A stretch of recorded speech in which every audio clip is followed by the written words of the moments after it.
En los años 20, un pensador italiano estudió las formas de dominación en las sociedades modernas. A esa forma de dominación la llamó hegemonía y la definió como el modo en que la clase dominante somete a las clases proletarias.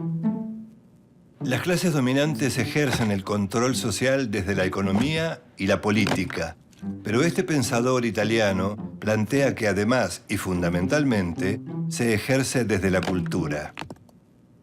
Según él, la hegemonía se instala a través del sistema educativo, las instituciones religiosas y los medios de comunicación. Además acuñó el concepto sociedad civil e impuso el término intelectual colectivo. Fue a fines del siglo XX cuando la globalización intentó romper las fronteras comerciales y culturales para imponer la hegemonía del llamado pensamiento único. Fue en este momento que resurgieron con fuerza las ideas de Antonio Gramsci.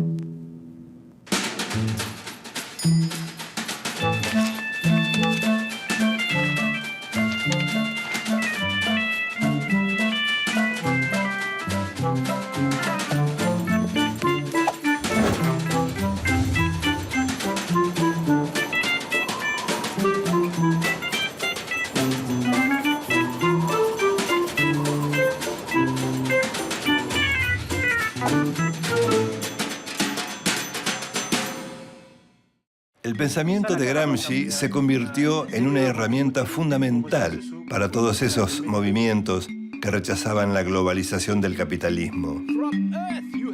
A más de 70 años de su muerte, estos movimientos se siguen alimentando de sus ideas. Antonio Gramsci nació el 22 de enero de 1891 en la isla de Cerdeña, al sur de Italia.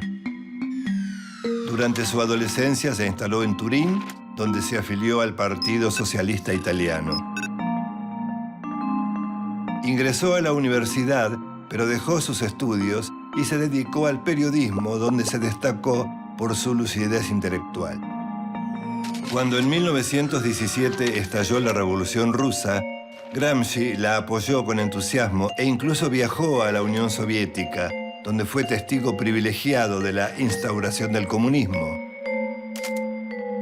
La revolución bolchevique se apoyó en organizaciones de obreros y campesinos llamadas Soviet. Gramsci intentó aplicar en Italia el modelo soviético, uniendo el obrero industrial del norte con el campesino del sur. Para llevar a la acción su pensamiento, ingresó a trabajar en la fábrica Fiat, en Turín. Con la participación de trabajadores socialistas y anarquistas, creó en la empresa automotriz los consejos de fábrica, siguiendo el modelo de los soviets rusos. Los consejos de fábrica fueron órganos políticos cuyo objetivo máximo era lograr la revolución proletaria. Entre 1919 y 1920, la agitación obrera llegó a su máximo apogeo. Una sucesión de huelgas y protestas contra las patronales configuraron lo que se llamó el Bienio Rojo. Como consecuencia, las empresas prohibieron los consejos de fábrica. Los trabajadores respondieron con una huelga general. Los empresarios, alarmados por la situación, apelaron a un líder político anticomunista de una fracción minoritaria llamado Benito Mussolini. Entrará más tarde como el principal protagonista del capítulo más horrible en la historia de Italia. È sacrosantemente vero.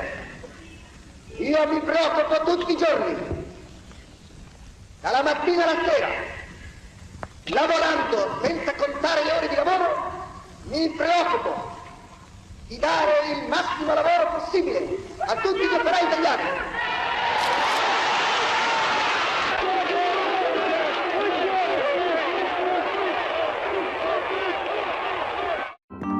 Mussolini tenía su propia fuerza de choque llamada los fascios, de donde saldrá más tarde la palabra fascista. Con sus camisas negras había participado en numerosos episodios de violencia y agresión contra sus adversarios políticos, especialmente socialistas y comunistas. Mussolini sometió por la fuerza a los líderes de izquierda. A partir de estos episodios, las arengas revolucionarias de Gramsci se hicieron más extremas.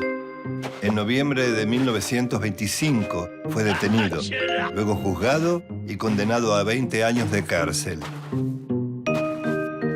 Los cargos fueron actividad conspirativa, apología del delito e incitación al odio de clase.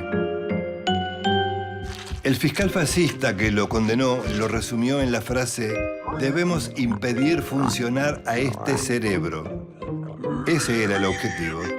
Nunca lo lograron. A partir de ese momento se transformó en uno de los presos políticos más célebres de la historia. Justamente en esos años de encierro escribió en unos cuadernos que le permitieron tener en la celda. Esas anotaciones fueron conocidas luego como los cuadernos de la cárcel. En más de 3.000 páginas, Gramsci describe su visión del mundo y propone mecanismos para cambiar la realidad. Según su perspectiva, en toda sociedad de clases hay relaciones de fuerza que son cambiantes. Al igual que Marx, Antonio Gramsci cree que filosofía y política están unidas en el accionar de un sujeto social colectivo, el proletariado. El objetivo de la revolución es transformar las instituciones y las relaciones sociales. También debe cambiar a los hombres porque la revolución debe ser una gran reforma intelectual y moral. Pero para ello es necesario contrarrestar la cultura hegemónica. ¿Pero qué es la hegemonía? Tradicionalmente, el concepto de hegemonía se refiere al predominio de un grupo, clase social, estado o institución sobre otro de su mismo tipo. Gramsci usa este concepto para entender cómo las clases dominantes ejercen su poder en la sociedad y plantea que la hegemonía es una imposición de tipo cultural. Las clases dominantes imponen su idea de sociedad a las clases oprimidas. Su visión del mundo se impone sobre las demás. La hegemonía se instrumenta a través de la educación, la religión y los medios de comunicación, lo que él llama la sociedad civil.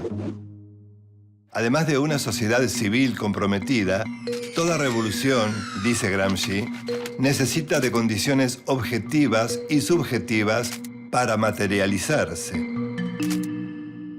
Cuando los actores sociales reconocen los problemas comunes y se ponen de acuerdo en las soluciones, se están creando las condiciones subjetivas para una revolución. Las condiciones objetivas, en cambio, las provee la crisis del capitalismo. Desocupación, miseria, desplazados del sistema. Pero además, para generar una revolución, es necesario un sujeto revolucionario. El sujeto revolucionario es un sujeto colectivo. Este sujeto colectivo, o sea, la clase trabajadora, genera otra idea hegemónica que transforma a la sociedad y que a su vez influye y transforma al individuo. Esto lleva a otro concepto fundamental de Gramsci: la filosofía de la praxis. No se puede separar al sujeto del objeto, tampoco el ser del pensar y el hacer. La praxis es el territorio donde se unen la idea y la acción. La praxis revolucionaria propone una idea de contrapoder. Pero esta idea necesita también de una filosofía contrahegemónica. La contrahegemonía es la idea de sociedad de las clases sometidas que confronta con la hegemonía de la clase dominante. Para la filosofía de la praxis, de todas las formas de práctica, la más alta es la revolución. Por eso el marxismo es una filosofía de la revolución. Antonio Gramsci murió, luego de una larga enfermedad, el 27 de abril de 1937, con tan solo 46 años. Los 32 cuadernos de la cárcel contienen reflexiones y apuntes elaborados durante su reclusión.